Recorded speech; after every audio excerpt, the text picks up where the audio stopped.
Ассаламу алейкум ва рахматуллахи ва баракатуху.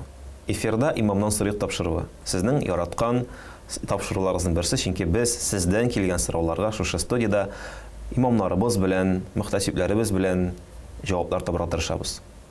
Инде сезнең сорауларыгыз күп, әмма әле алар бардыр. Шуңа күрә калган сорауларыгызны экранда күргән шушы адреска юллый аласыз. Ул безнең электрон адресыбыз uznay@собачка.ру дип атала. Әлбәттә, анда килгән сорауларны без карап, шушында студияга килгән кунаклар белән бергәләп карап, җавап кайтара тырышабыз. Инде кунагыбыз дигәннән күреп торабыз, безнең ерак юллардан кадәр якын итеп килгән яраткан хәзрәтләребезнең берсе Балтач районыннан, Балтач районының Үзәк мәчетенең имам хатибы Рамил хәзрәт Бикбаев. Ассаламу алейкум ва рахматуллаһи ва баракатуһ. Ва алейкум ассалам ва рахматуллаһ. Хәзрәт, шуннан да бик күп сораулар килде. Инде вакытны сузмыйча сезнең рөхсәт белән иншалла башлап җибәрәбез.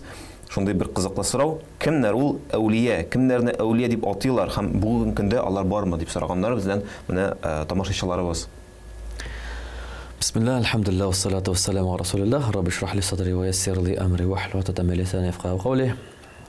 Әйе, әүлия ул араб теленнән вали сүзеннән ясалган. Ул Аллаһ Тәгаланың дусты, Аллаһ Тәгала үзенә якын иткән бәндә дигән мәгънәгә ия була. Әлбәттә, Аллаһ Субханаһу ва Тәгалә ниндидер кемнеңдер ярдәменә мохтаҗ түгел, әмма ләкин бу Аллаһ Субханаһу ва Тәгалә тарафыннан шушы кешегә карата куйган дәрәҗәне, хөрмәтне күрсәтә. Әлбәттә, бар динебездә пәйгамбәрләр, пәйгамбәрлек исә ул Аллаһ Тәгаләдән сайлап алынган кешеләр, һәм ул инде Аллаһ Тәгаләдән вахи килү юлы белән билгеләнә. Һәм дә инде кеше үзенең гыйбадәте белән, кеше үзенең тырышлыгы белән пәйгамбәр була алмый. Әмма кеше үзенең гыйбадәте, үзенең тырышлыгы белән менә шушы әүлия дәрәҗәсенә булырга мөмкин. Әлбәттә, пәйгамбәр алейһиссалату вассаламның хадисенә килгәнчә, Аллаһ Тәгалә әйтә, пәйгамбәр саллаллаһу алейһи ва сәлләм әйтә, кеше Аллаһ Тәгаләгә якынайыр фарызларны үтәп. Хәтта ул өстәмә нәфилләрне кылыр һәм Аллаһ Тәгаләне яратыр. Әгәр Аллаһ Тәгаләне ярата икән, Аллаһ Тәгалә әйтә, мин аның ишетә торган колагы, күрә торган күзе, тота торган кулы булырмын. Әгәр дә ул миннән бер әйбер сораса, һич шиксез миңа бирермен. Әгәр дә ул ярдәм сораса, мин аңа ярдәм бирәмен ди. Менә бу хадис нәкъ менә шушы әүлигә карата килгән хадис. Менә бу хадистә күрәбез, ягъни әүлия булуның иң төп шарты ул да булса Аллаһ Тәгалә билгеләгән фарызларны үтәү һәм харамнардан тыелу.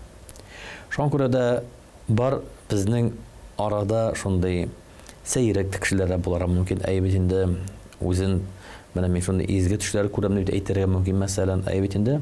Әмма ләкин иң беренче Имам Шафиғи хәзрәтләре әйткәнчә, кешегә башта аңа бирелгән кәрамәт, ягъни бу әүлигә бирелә торган Аллаһның бүләге.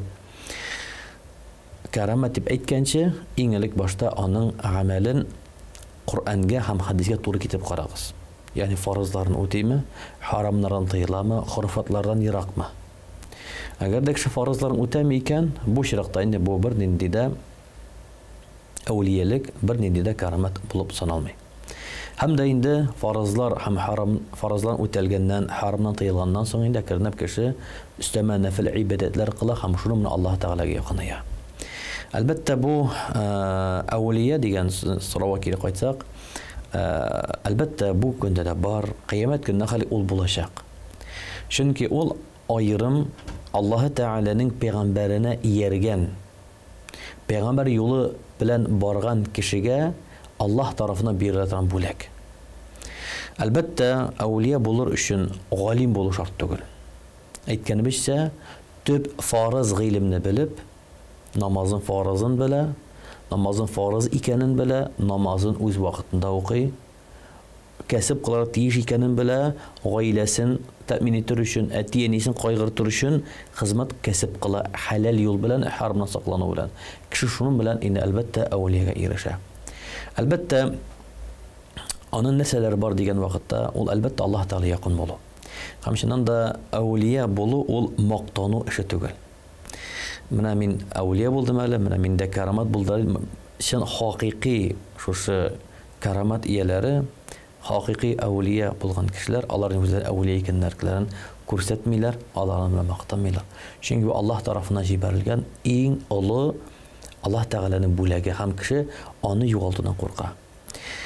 Әлбәттә, бик күп риваятлар килә, мәсәлән, су өстенә үткән яки бер җиргә икенче җиргә күчкән дип төрле риваятлар, мәсәлән, безнең теге тасаввуфта, мәсәлән, әйбит инде әулияләрнең, мәсәлән, кәрамәтләре килә, мәсәлән, әйбит инде. Әлбәттә, шуннан хакыйкатьтә булса без аңа ышанабыз. Әмма ләкин biz аңа омтылмыйбыз. Чөнки Пәйгамбер алейхиссалату вассалам бер хадисе килә. Ул мәшһүр хадис, ул 3 кеше турында. 3 кеше сәфәргә чыга, һәм алар төн кунарга тау куышлыгына керәләр, һәм шул вакытта тау ишелә, һәм чыгу юлы ябыла. Сотовый телефон юк ул заманда. Әйтәләр, без берничә тәмәннән котыла алмыйбыз, иллә мәгәр Аллаһтан бер кәрамәт сорап кына. Аллаһ Тәгалә кәрамәтне былай гына бирмәй. Әйдәгез, һәр кем үзенең чын күңелдән Аллаһ ризалыгын өмет итеп, эшләгән әгамәле белән сорасын. Берсе әйтә, минем әти-әнием олы яшьтә иде. Һәр вакытта иң элек мин аларны сыйлыйм, кәҗәмне савып, аннан соң инде гаиләмне сыйлыйм. Ниндидер кәсебем сәбәпле мин соңга калдым, һәм алар ятканнар иде. Мен кәҗәмне саудым, һәм әти-әнием башында сауган сөт белән көтеп тордым. Хәтта алар уянган хәлек. Алар уянгач, аларга эшертим, аннан соң гаиләмне ашаттым ди. Эй Раббым, әгәр чын күңелдән сине ризалыгың өчен шушы изгелегемне кылган булсам, Раббым ярдәм бир. Тау силкенә, таш күчә, ләкин чыгып булмый. Шуннан икенчесе әйтә, Раббым, минем абыемның сеңле кызы, ягъни племянница, дайма. Сеңлем, мин аңа гашык идем. Һәм мин аның белән якынайырга теләдем, якынлык кылырга теләдем. Бу зур гөнаһ, бу бер кысага да сыймый. Теге бар зина гөнаһы бар, бу инде туган белән зина кылу, бу кытчыкыш гөнаһ. Һәм ул сеңлем каршы чыкты. Шуннан вакыт үткәч, ниндидер йомыш белән миңа килде. Акча кирәк булды. Мин үземнең мәкер планымны әйттем. Шартым акча бирәм, һәм минем шартым син миңа якынаясың. Сеңлем мине мәҗбүр булды, бүтән чарасы юк, ул ризалашты. Шуннан инде шушы гөнаһ кылырга инде мизгел калганда сеңлем әйтте ди. Абыем, ничек кенә эшләсәң дә, бу эш сиңа хәләл түгел бит дип әйтте ди. Шуннан мин шушы гөнаһ кылган урыннан сикереп тордым, һәм хәтта биргән акчамны алмыйча китеп бардым. Раббым, әгәр дә мин моны синнән куркып эшләгән булсам, ярдәм бир. Һәм таш күчә, ләкин чыгып булмый. Шуннан өченчесе әйтә, Раббым, миндә бер кеше кәсеп кылды. Һәм шушы эшләгән кешеләрнең берсесе алданнар китте, хезмәт хакын алганчы. Һәм инде аларга билгеләнгән хезмәт хакы күпмәләрендә баш мал, аяна сарык, дөя, аңа билгеләнгән калды ди. Инде ул хайран күренмәде ди, һәм аның мин айырып куйдым, һәм аның сарыклары, ниләре йөрде, алар бүтән тиккә йөрми, алар үршиләр көтүдә. Мин аңа карадым, алар инде бер көтү хасил булды, һәм күпмедер вакыттан килде, син миңа хакымны түләмәдең, хакымны бир дип әйттем ди. Һәм мин күрсәттем теге янәшә торган көтүне. Нә бу синеке дип әйттем ди. Өтенче генә миңа аңа түлә ди. Менә син киткәнчә ул үршиде ди. Шуннан караганым өчен бер бәядә алмыйча, ул бөтенесе алып китте ди. Раббым, әгәр дә мин бу әманәтне син ризалыгың өчен эшләгән булсам, ярдәм бир. Таш күчә. Менә карыйк. Менә 2-3 кеше. Берсе әтине хакы, икенчесе харамны саклану, өченчесе сәүдә кәсеп кылган вакытта әманәтне үтәү. Карагыз, менә бу карамат. Яни карамат нәрсә ул? Ул күктән ризык төшү түгел. Карамат ул менә шу авыр вакытында дуа кыласың, Аллаһ Тәгалә сиңа юлыңны ача. Аллаһ Тәгалә Талак сурәсендә әйтә: "Аузу биллаһи минәш шайтанир раҗим. Ва ман яттақиллаһ яҗгал лаху махраҗа ва ярзуқху мин хайсу ла яхтасиб." Кем Аллаһка тәкъвалы булса, Аллаһ аңа чыга алмый торган җирдән чыгу юлын һәм уйламаган җирдән ризык бирә диде. Менә шушы мисал китерәбез инде.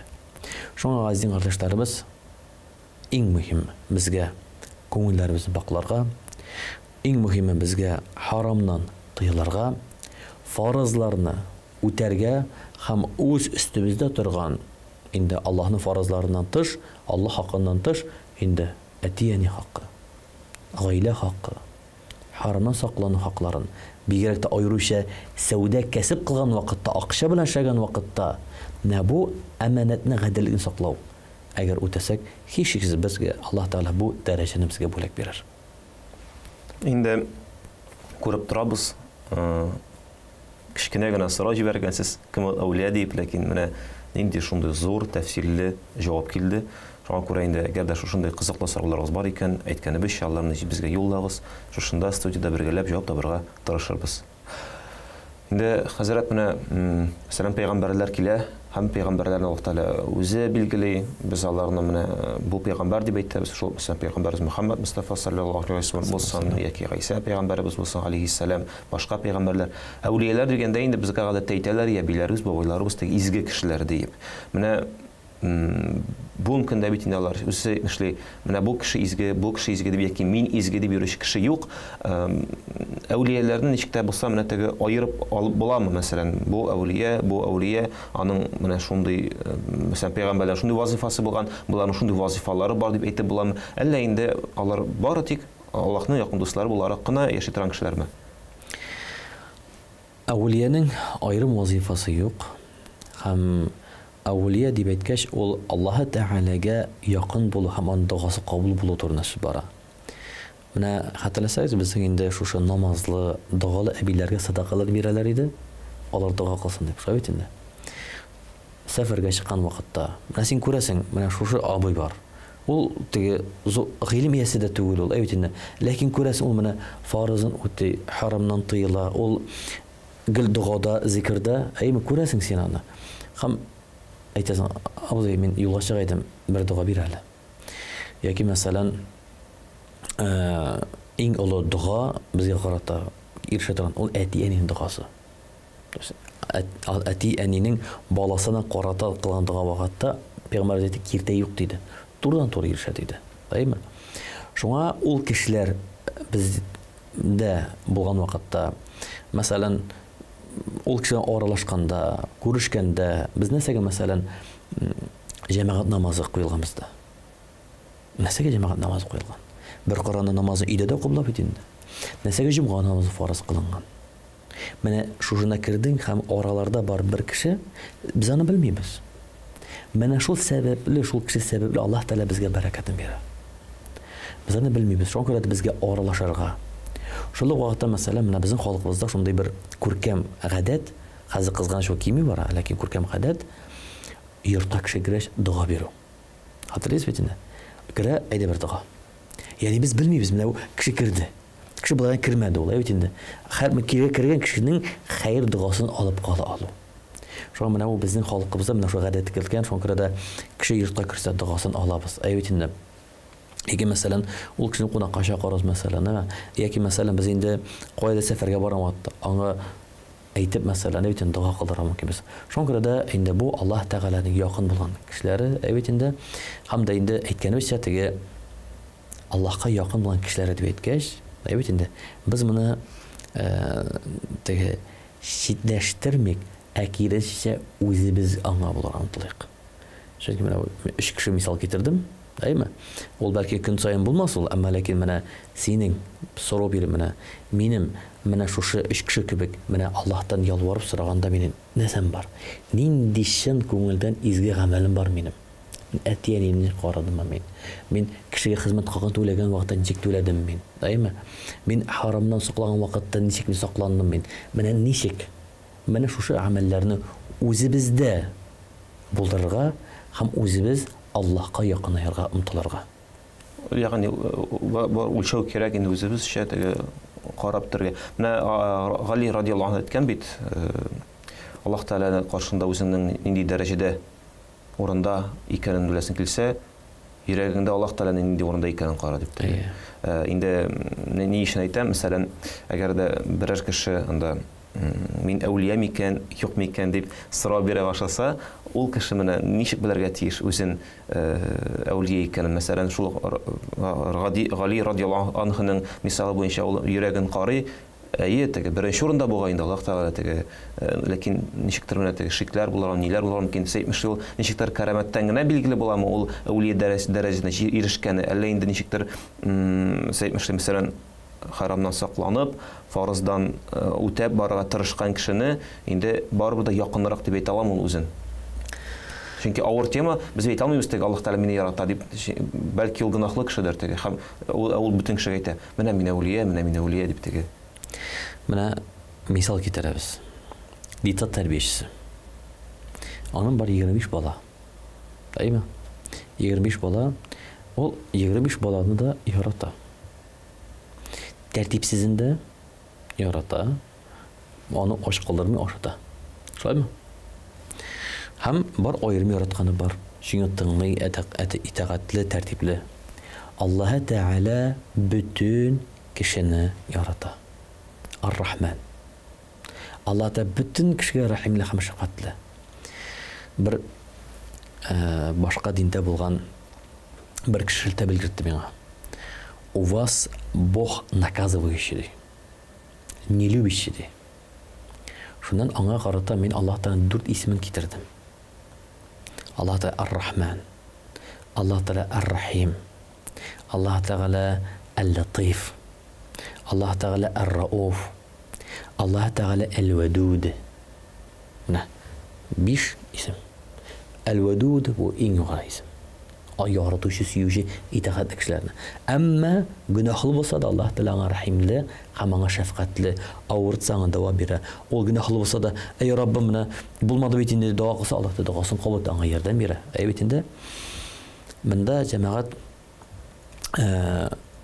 Аллаһ Тәгаләгә кәрамәт, теге менә мин әүлия микән дигән сорау килгәндә, моның икенче куркыныч бар. Бар безнең менә теге ни белән шест белән барган кебек, баудан әйтәндә бу якка безнең тарта гөнаһ, әйме? Әмма бу якка тарта безнең гыҗабылык, үз-үзенә саклану.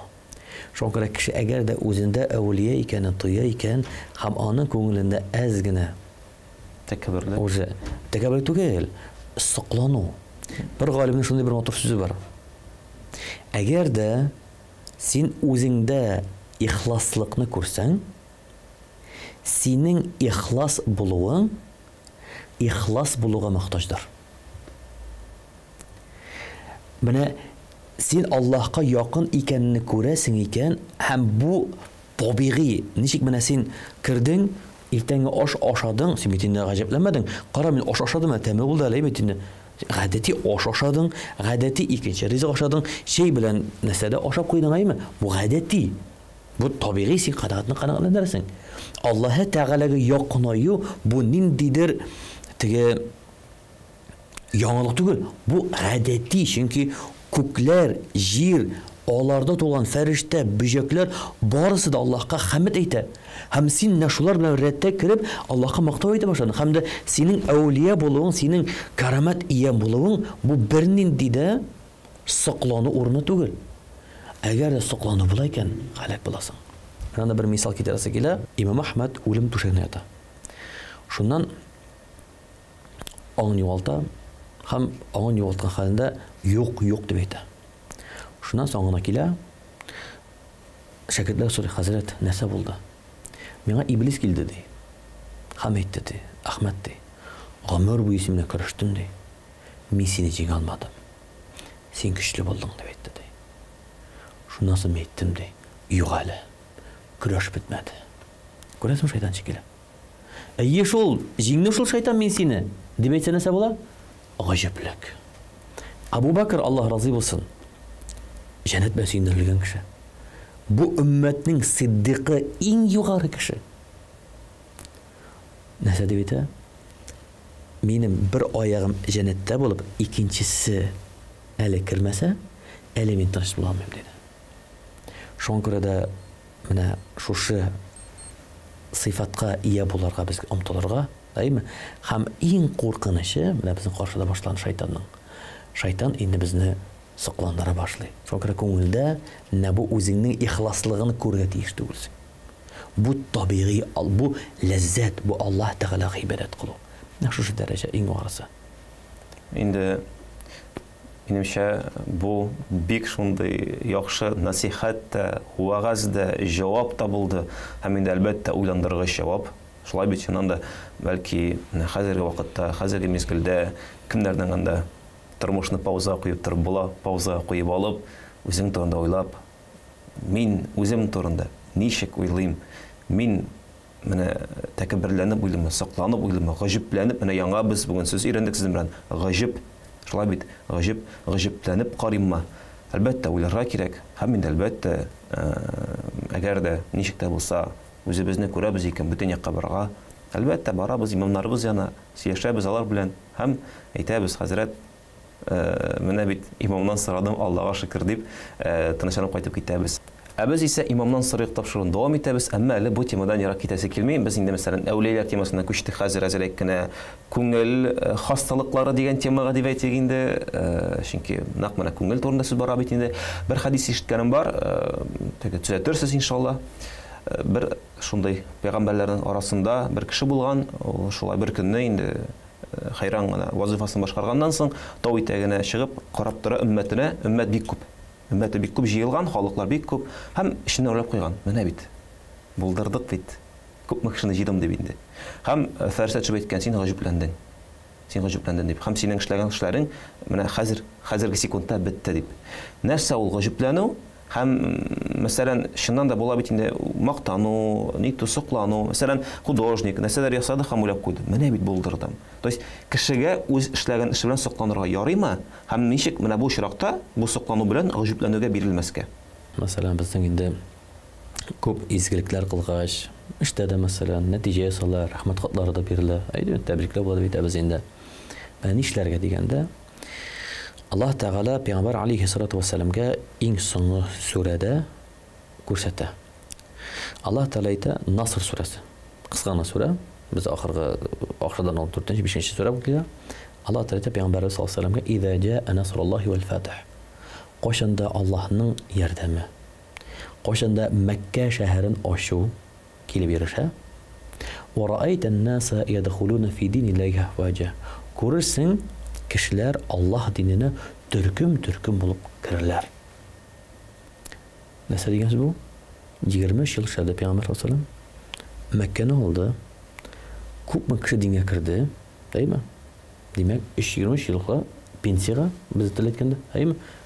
Pensiya uzatkan vakitte matur sütler etip deyip maktabu kirler dinde. Allah tarafta bu Peygamber sallallahu aleyhi ve sellem ulemi turuna bilgi buldu.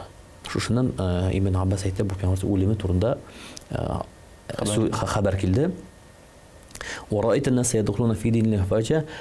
Nasıl şeriyeti hazır? Şimdi netice nasıl işler hazır? Fesabbih bihamdi rabbika vastaghfirh. İndesin Allah'a maqtav et. Vastaghfirh ham Allah Teala'dan kitirgen, jibergen hataların için gafu etin. Ham Allah Teala her bir sure ahırında bir ayet, bir ismini aytdı. Peygamber tarıştı bitinde, işledi bitinde. Mandan ne isim olarak değil, oralı atıyor? Maqtavşı. Allah Teala maqtavşı diye bitinde. Nasıl bite? Fesabbih bihamdi rabbika vastaghfir innehu kana tawwaba. Bit Rabbin tövbelerini kabul ediyor. Qaragızlar. İzgilerinin izgisi. Köpme hizmet kılgan. Peygamberlerin seyyidi. Değil mi? Allah Teala sebite tövbeden kabul ediyor değil. Aşan biz bir bunkan aytamiz. Tege şol tege hajga bararken bararken o sen günah köp ekan barıp qaytasan da tege. Ha men ahir günahım köp tugul. Yani qaragız Allah Teala mena bizga ko'rsatgan natija sarga. Şundan da sen yasadın ekan o şab yasab yo'q.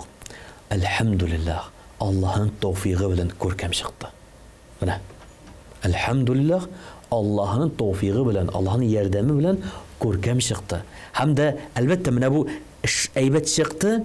Lakin mitala men ko'rmayman. Balkim menda KPD ko'proq edi. Balkim men 100% tugul 50% ishlaganmandir. Balkim ishlagan davrda men ko'rmisha qoldim. Mendir kimchiliklar ketgan. Men yaxshiroq ishlay oldim. Shunqada men endi astag'firulloh deb istig'for aytaman. Shunqada mana mendir ayb ishlaymiz ekan, mendir o'ngishga erishamiz ekan, alhamdulillah hamda Alloh taoladan istig'for ketgan xatolarni kechirishni so'raymiz. Endi kimdir rahmat aytaykan, albatta rahmatni qabul etarga Мөмкин Пәйгамбәр саллаллаху алейхи ва саллям инде әйткән: "Ашкарун нас лиллаһи ашкаруһум линнас". Аллаһ Тәгаләгә иң күп шөкр кылучы кеше башка кешеләргә рәхмәт итүче кеше диде. Шуңа күрә шөкр белгертәбез, әмма ләкин менә күңелдә әлхәмдүлиллаһ һәм истигъфар. Менә шушы ике асыл белән безнең күңелебезне саклый алабыз. Бу инде менә шулай ук тагын бер тема белән ничектер үрелеп китә кебек, тәвәккәллек белән. Мәсәлән, нинди булса эшкә тотынганда без инде үзем булдыра алырмын дигән сүз белән һич бит инде керешмибез. Без әйтәбез: "Я Раббим, сиңа тәвәккәл кылам, шушы эшне эшләп чыгарга". Һәм ахырдан сез әйтмешли, нинди генә нәтиҗә булса да, мактана алмыйбыз. Моны мин эшләп чыгардым, чөнки без алдан ук инде тәвәккәл кылабыз. "Я Раббим, мин бары сиңа гына тәвәккәл кылам". Менә бу тәвәккәллекне дә аңлап буламы шушы очракта? Тәвәккәл монда тагын без киңгә әйтеп җибәрәбез. Без инде хәзер эшнең башына күчтек. Без ахырында теге сыкланырга мөмкин икәнен аңлар өчен башына башлыйбыз дип әйтик инде. Кызганыч, менә бүгенге көндә безнең күп яшь егетләрдә күрергә туры килә, менә шушы дөрес аңламау нәтиҗәсендә тәвәккәллек югала. Үзенә ышаныч югала. Пәйгамбер алейхиссалату вассалам бер хадисе килә. Ул кашын аны сорады: "Я Расул, бер насихат бир әле" дип әйткәч, Пәйгамбер вассалам 3 насихат бирде. Иң беренчесе, намазыңны укыйсың икән, соңгы намаз дип укы. Икенчесе, кеше кулында булган әйберләрдән өмөтеңне үз. Өченчесе, сөйләгәндә гафу үтенерлек сүзләр сөйләмә. Эшнең киңәш. Менә карасак, менә монда намаз һәм дөнья эше. Кеше кулында булган әйберне өмөтен үз дигән сүз, димәк, кемгә таян? Үзеңгә. Үзеңгә генә таян. Шуңа күрә дә мин бу эшне булдырам, һич шиксез Аллаһның рәхмәте белән. Булдырам Аллаһның рәхмәте белән. Пәйгамбер саллаллаху алейхи ва саллям менә күп егетләр мәсәлән әйтә, иләнә куркып йөрә мәсәлән, диме? Хадисләре килә. Кем бурычны түлим дип бурычка ала икән, Аллаһ Тәгаләгә түләргә ярдәм итеп бетте. Булды. Син курыкма. Ал. Монда теге харам алтыныс бар монда. Әгәр сиңа Аллаһның керәчәге була икән, сиңа хәләл юлын бурычка бирәчәкләр. Курыкма. Ал һәм тотын һәм эшлә. Аллаһ та ярдәм бирә. Шуңа үзем булдырам Аллаһның рәхмәте белән дип, Аллаһка тәвәккәл кылып, үзең булдырырлык итеп, үзеңә нык таянып эшкә тотыну. Менә шушы ике асыл. Ләкин ахырда шул мәсәлән бурычын түләгәч яки ине салып чыккач, теге карап үзенең эшләгән сакланып инде теге менә бит булдырдым дип куй әлбәттә. Шуңа без әйтәбез: "Әлхәмдүлиллаһ". Әлхәмдүлиллаһ булды. Аллаһ Тәгалә ярдәм бирде. Әлхәмдүлиллаһ, Аллаһның ярдәме белән менә башкарып чыгып булды. Теге безнең бер хәзрәтебез бар. Илис хәзрәт, алар инде эшмәкәрләр бина салып бирәләр. Шундан төзелешкә баралар да инде. Эш беткәч бит инде зур акча бүленә бит инде. Бирелә теге күгәргән 5000 меңләр инде. Инде шул теге тизде бөтен кеше бүлгән. Бүлгәч инде 5000 тәңкә калган. Шуннан соң яңа гына кергән бригада кергән бер кеше булган инде. Ул үзе гадәттәге шәйне дә мөсәл мәчкә салабыз дигән инде. 5000 тәңкә. Мәчкәне инде 10 тәңкә инде теге. Шуннан соң иерәшкән кеше. Аны 5000 тәңкә, 5000 тәңкә мәчкә саласыңмы дип теге. Шуннан хәзер әйткән менә ди, эшләгән вакытта ди, кирпич аяк ачса, кулга кирпич төшсә, син җәйве сезон буе идея ятасың, бернәрсә эшләй алмыйсың. Шуңа Аллаһ Тәгаләгә. Нәкъ әйткән әйбер шөкр. Әйме? Әлхәмдүлиллаһ, Аллаһ Тәгалә безгә бирде. Менә син Аллаһ Тәгалә дигән шөкр билгесе. Инде кадерле тамашачыларыбыз, Имамнан сорап тапшыру дәвам итә. Без һаман да сездән килгән бер сорауга инде менә күпме яңа яклары ачылып килә. Әлбәттә, шуннан да менә җавап кайтарганда сезгә ниндидер яңа информация, яңа мәгълүмат яңгырарга мөмкин. Һәм менә бу эшне аңламадым, бу эшне аңламадым, бу эшне кабатлап аңлатыгыз әле дип сорауларыгызны, тәкъдимнәрегезне яза аласыз, экраннарда күреп торасыз. uznaym@sabachka.ru безнең электрон адресыбыз. Аларны шунда юлласагыз, иншалла без Равил хәзрәт булсынмы тагын чакыртып, яки бүтән хәзрәтләрдән тирәнрәк, тагын да җиңелрәк итеп аңлатырга тырышырбыз. Иншалла, шуңа күрә языгыз, ялмагыз. Аллаһ Тәгаләнең дине турында, Пәйгамбәребез менә өйрәтеп калган дин турында, ислам дине турында гыйлемнәребез тирән булсын, гыйлемнәребез төпле булсын, чөнки ул безнең гыйбадәтебезгә, яшәешебезгә турыдан-туры тәэсир ясый. Инде без дәвам итәбез. Минемчә шундый бик тәфсилле җавап булды. Инде ничектер икенче сорау күчәсе дә килми. Һәм шушы теманы дәвам итәсе килә, чөнки бер каранда була. Әмма калган сорауларга да бераз игътибар бирсәк иде. Икенче ул сорау, нәрсә ул барзах дигәннәр? Барзах араб телендә тәрҗемә ителә. Алла Тәгалә Коръәндә әйтә, Рахман сүрәсендә: "Аъуzu биллаһи минәш шайтанир раҗим. Марajal bahrayn yaltaqiyan baynahuma barzakhun la yabghiyan." Ягъни диңгезне без икегә бүлдек, арасында бар пәрдә, алар кушылмас диде. Барзах араб телендә аңлата, ягъни ике әйберне бүлүче пәрдә. Ягъни бу өченче әйбер түгел бу. Бу өченче әйбер түгел, ике төп әйбер, ә бу аларны катыштырып айырып тора торган бер аратышы дип әйтергә дә. Инде шәригатьтә исә барзах ул безнең кагыла каберстан галәменә. Бу каберстан галәме кешенең атабыз Әдәмне бар кылганнан соң җаннар бар ителде. Безнең җан мәңге. Һәм җаннар Аллаһ Тәгалә билгеләгән җирдә, без җирдә дип әйтмибез. Аз без аны бу гаиб, без 500 агъзасы белән тоеп алмый торган галәм, җаннар билгеле. Инде безнең вакыт җиткәч, шушы әнибезнең карындагы ярылгыга безнең җан аңа билгеләнә. Һәм менә шуннан безнең башлана, анда билгеләнә аның гомере, аның ризыгы, бюджет каралган. Әйме? Шушы гомер азагына әҗәлгә хәтлек, ашавы да, ризыгы да бөтенсе каралган. Менә шушы вакытта бу дөнья дип атала, менә шушы вакытта безнең сынау дөньясы. Менә сынау дөньясында без сынауны үтәбез, һәм шушы безнең тәнебез ул инде таушала, һәм шушы әҗәл вакыты җиткәч, ул тән бетә. Пәйгамбер саллаллаху алейһи ва саллям әйткән, бер Аллаһ Тәгалә бөтен әйбердән нинди авыру бирде, аңа шифасын бирде, бер авырудан башка ул картлык. Ягъни картлык, ягъни син бу дөнья бетә дигән мәгънәсе. Ягъни шуңа икенче мәгънәсе бар, фани дөнья дип әйтелә. Һәм шушы дән гәүдә туфракка иңдерелә, һәм гәүдә инде туфракка иңә. Туфракка чиреп бетә.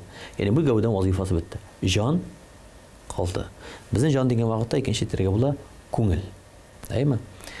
Менә инде шушы безнең гәүдә юк, кеше инде күңел халатында, ул инде без инде якынча әйткәндә теге зиратта дип әйтәбез инде. Әмма ләкин инде ул теге зират ул гадәттә менә монда бу җиргә безнең якыныбыз, әтине, әбиебез җирләнде, без бу җирне кадерлибез, хөрмәтлибез. Әйт инде. Әмма ләкин каберстан галәме дип әйткәч, билгеле, мәсәлән, татар бисәсе, татар зиратында шул адрес буенча дигән сүз турымыз бармый монда.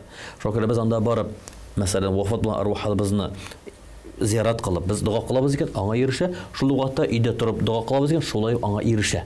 Теге анда барып, ничектер анда теге барып, мине шарты юк дип әйтәбез. Әмма ләкин без инде Пәйгамбер саллаллаху алейһи сүннәте булган зиярат кылу әдәбе бар. Без инде зияратларга барып, зиярат кылабыз. Әтиәниләрне, шул мәсәлән, изге галимнәребезне мәсәлән, юлда барган туры кичә мәсәлән, без зиярат кылабыз.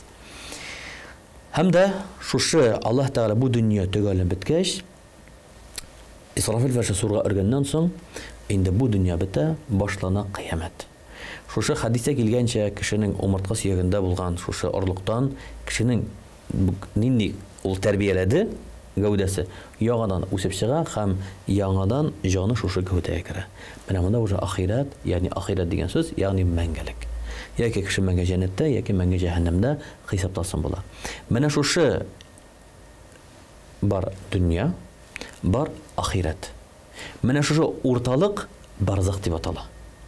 Барзахта булган кеше җәннәттә дә түгел, җәһәннәмдә дә түгел, ул икенче төрле икән вакытта йокы хәлендә кебек, әйме? Ничек менә без йоклаганда төш күрәбез, рәхәт төш күрәбез, яки тилмереп төнне үткәрәбез, әйме төш күреп, нәкъ шуны мисалында кебек кеше күңелендә, шушында ул инде барзах хәлендә була. Инде Пәйгамбер саллаллаху алейһи ва саллям хадистә килгәнчә, барзахта 3 хәл була. Иң беренчесе ул да булса кабер кысылу була, мөселман да кысыла, имансыз кеше дә кысыла. Әмма ләкин мөселман кешене җибәрә, әмма ләкин имансыз кешенең кабыргасы кысылган хәлдә шулай ятыр диде. Әлбәттә, каберне качкач, беркемнең гәүдәсе бар кысылмаган. Шуңа кайбер кабер качкач инде, менә кысылмаган, бу инде дөрес түгел дип инкар кыла диләр. Юк. Бу гаиб, бу акыл белән каратан тема түгел. Шушының халәттә була. Һәм икенче халәт килә накир һәм мункар, ике куркыныч сурәттә фәрештә һәм сорау ала. Раббың кем, пәйгамбәрең кем, динең нинди. Шуңа күрә пәйгамбәр сөннәте буенча бит инде безнең иртән һәм кичен радиту биллаһи раббан ва би Мухаммадин набиян ва би ислами динан. Шундый мәгънәсендә әйтелә, мәсәлән, разый булдым Раббым Аллаһ белән, пәйгамбәрем Мухаммад белән һәм динем ислам белән дип. Әйтендә, менә шушы сорауга бирелә һәм бу сорауга җавап биреләчәк. Һәм кешенең сорау җавабы булды, амәл изге булды икән, ул инде рәхәт йокы белән йоклый. Ул анда яки инде кем инде җавабы уңай җавап бирә алмады, ул инде анда каты азап кичерә, тилмереп ята. Һәм дә пәйгамбәр хадисендә, Коранда килә, һәм хадисә килә, иртән һәм кичен ул кешеләргә күрсәтеләчәк. Җәннәт әһелләренә җәннәт күрсәтеләчәк, ут әһелләренә ут күрсәтеләчәк. Менә бу барзахта булган хәл. Кыскача әйткәндә, барзахта кеше, кабердә булган кеше, ул җәннәттә түгел, ул җәһәннәмдә түгел, аның әмәлләре тукталган. Безнең аңа кирәк дуабыз, без аңа тауа кылабыз. Без дуа белән аның хәлләрен ничек яхшылата алабыз һәм күпме кылырга кирәк? Менә шулай да сорау бирәләр, теге мәсәлән, кеше начар үлемгә киткән. Теге әйтә, аңа дуа мөмкинме дип инде. Без беләбез, кеше ла илаһа иллаллаһ дип әйтте икән, мөселман булып китте икән. Аңлары кирәк, мөселман дип әйткәч, намаз укыды, ураза тотты дигән сүз түгел. Ул намаз укымаса да, ураза тотмаса да, үзе мөселман дип әйтте икән, иман кәлимәсе әйтте икән, ул мөселман. Ул гөнаһлы, зур гөнаһлы һәм ул мохтаҗ дуага. Шуңа күрә дә Пәйгамбәр алейһиссалату вассаламдан соралар, я Расулуллаһ, әти әнием инде вафат. Хакларын үтәдем, тагын нинди хак калды дип әйткәч, Пәйгамбәр саллаллаху алейһи ва саллям 4 хак диде. Ул беренчесе истигъфар кылу, аларның гөнаһын ярылыккан сорау, икенчесе аларга дуга кылу, өченчесе аларның бурычларын үтәү, һәм дүртенчесе аларның туганнары һәм дуслары элемтәне саклау. Менә шу 4 хак кала әле үлгәннән соң диде. Шуңа күрә дә динебез буенча без вакыт якыннарыбызны гүргә иңдергәннән соң эш бетмәде. Бакалды туганнары, калды дуслары, һәм һичшиксез без аларга дуа кылабыз. Шуңа күрә без дуа кылу тиешле, һәм без дуа кылабыз, һәм Аллаһ гына хыялын сорыйбыз. Һәм һичшиксез бу Имам Тахави акыйдәсендә дә килә, һичшиксез хәтта кабердә булган кешенең дөнья булган кешенең дуасы, шул кешенең кабердә булганның газаплануы да ул әле җәһәннәмгә керәсе газабын киметә. Ул да аны киметә. Мәсәлән, Пәйгамбәр алейһиссалату вассалам әйткән, ике кабер янына үтте, һәм әйтте, булар сез кичкенә дип, ләкин зур гөнаһ өчен. Алар сез кичкенә күргән, әмма зур гөнаһ өчен алар газапланалар диде. Берсесе сүз йөртте, икенчесе бәүлдән сакланмады, сидиктән сакланмады. Ягъни менә күрсәтелде, ягъни шушының өчен кеше кабердә газаплан ала. Имам 3-нче халифа Госман ибн Аффан, Аллаһ разый булсын, җәннәт, җәһәннәм ва кагылышлы аятлар укыганы җыламый, намазда җыламый, әмма кабергә килгәч җылый. Сора, ник җыйсың? Ул әйтә, бу кабер шундый урын ди, әгәр кешенең кабердә уңышлы була икән ди, сорау җавабы, киләчәге уңышлы диде. Әгәр дә кешенең җавабында уңышлы икән ди, киләчәге тагын да уңышлы ди. Шуңа күрә дә без инде менә зиратта якыннар җирләгәч, Коръан укып, аңа дуа кылабыз, башка вакытта килеп, мәсәлән, яз көне хәзер өмә вакытта килеп, мәсәлән, без инде рухларыбызга дуа кылабыз, аеруча мәсәлән инде гайд намазыннан соң. Безнең халкыбызда кергән Пәйгамбер саллаллаху алейһи ва саллям мәсәлән Бакый хазиратына барып, мәсәлән, гайд намазыннан соң дуа кылды бит инде. Шуңа күрә дә бер гайд намазыннан соң балаларыбызны алып барып, мен әзгән анда ишеткә китеп алам тагын. Әлбәттә. Чөнки шундый сораулар туа. Хәзер менә безнең җиңү бәйрәме була бит инде. Вафатланган ветеранны искә алып бара. Бу гына безнең инде күп милләтле илдә яшибез, әйбәт инде. Бар безнең инде насаралар, алар үзләренчә бикле монда һәркем үз дине, әйбәт инде. Әмма ләкин безнең бабайларыбызга без шәм куямыйбыз. Без бабайларны искә алабыз ничек итеп? Дуга белән. Балаларыбызны әгәр дә без алып бармыйбыз икән, аларны зиратка алып барып, менә монда син бабаң җирләнгән, әйдә лә улым син Кәүсәр сүрәсе укы, әйдә улым син Калхалха укы, әйдә бер дуга кылабыз дип без күрсәтмибез икән балабызга. Балабыз хәзер үз кешенә яшәячәк. Ул ничек бу ялган башкарачак? Oysa bu konuda biz tege korkunç deyip, yok korkunç değil bu hakikat. Biz bana bunda gavdan, bunda bizim baba jirlengen, biz buna koytabız. Evet indi. Bundan soru birem, bir soru birler bana. Etisi vefat olgan bir yigitning. Yetim balalar benim yaştı. Şundan ilerine barıp, şu Kur'an'ı okurak bu bizim için bir ağır meclis oldu çünkü o yangiga Kur'an okuysa, әлегенә әтиләр вафат булган. Һәм шуны чыккан вакытта ике yetim бала йөгереп чыкты арттан. Хатына килде һәм әйтә, хәзрәт баланың сораулары бар ди. Шушы ике бала сорау бирә. Хәзрәт ди, әти кайчан кайта ди. Шуны сорау бирде. Хәнәсе әйтергә. Нәтиҗә тегендә монда нини әкият бу без уйлыйбыз балалар алар теге аларны алдалапла. Юк бала, ул сиңа инанган ышана, ул синең сүзен дөрес дип әйтә. Нәрсә әйтер хәзер? Әтиң кайта дип булмый, әти кайтмый. Әйтә Аллаһның тәүфигы белән, Аллаһ рәхмәте белән шуны фикер бирде Аллаһ Тәгалә. Әйтәм, әтигә нигез белән Алла бирсә, киләчәктә очрашачаксыз. Башламагыз. Күрешәчәксез, урышчылык киләчәктә очрашачаксыз. Киләчәк бит ахират. Шонкырда әтигәниз горурланырлык итеп Менә йөзне җиткерегез, тормышны алып барыгыз. Менә без яшәрбез балалар менә курка дип әйт инде. Әкидесенчә без балаларны яңа афәткә китерәбез. Ләбу кадә балаларда күрәбез. Сикрәм 3нче каттан. Фәлән эшлим, моны эшлим дип шулаймы? Нәрсәгә бала менә безне куркыта? Без менә спекулировать итә. Чөнки бала үлдем дә биттем ди. Алай түгел, менә кабердә, менә якыннар бар, менә безнең дугаларыбыз бар, безнең гамәлләребез бар. Менә шушы күрсәтелә икән балага, матур итеп әлбәттә. Кураш түгел бит инде. Аңлап бирсә, баланы аңлый. Әйтәгез бу әйттерәбез. Балаларны дөрес тәрбия бирү менә шул ислам күзлегеннән кичкенә чакта. Без моны калдырык икенче программага. Безнең хәзерге вакытта менә бүгенге программага бирелгән вакыт кызганычка каршы инде ахырына якынлашты. Минемчә тамашачылар да ризадыр минем белән. Бу чыннан да бик тәфсилле, бик шундый саулы программа булды. Инде балалар темасына да кирип китсәк, хәзер тагын да шундый бер югары мәдрәсә була. Ансын иншалла безне чакырып калабыз икенче тапкыр шушы студияга. Һәм шушы сораудан Алла бирсә, Алла насыйп итсен, дәвам итәрбез. Бүгенгә монда килгәнегез өчен сезгә рәхмәт әйтәбез. Аллаһ Тәгаләнең сәламе булсын, рәхмәте булсын, бәрәкәте булсын. Һәм саулашабыз. Ассаламу алейкум ва рахматуллаһи ва баракатуһ. Ва алейкум ассалам ва рахматуллаһи. Алла рәхмәт булсын. Амин шабыз. Инде кадерле тамашачылар, кызганычка каршы вакытыбыз шикле, шуңа күрә тагын бер тапкыр күрсәтәбез. Адресларыбызны шуларга языгыз. Һәм инде әлбәттә без сине саблашабыз, ләкин бездән аерылмагыз. Әле алда кызыклы тапшырулар дәвам итә. Ассаламу алейкум ва рахматуллаһи ва баракатуһ.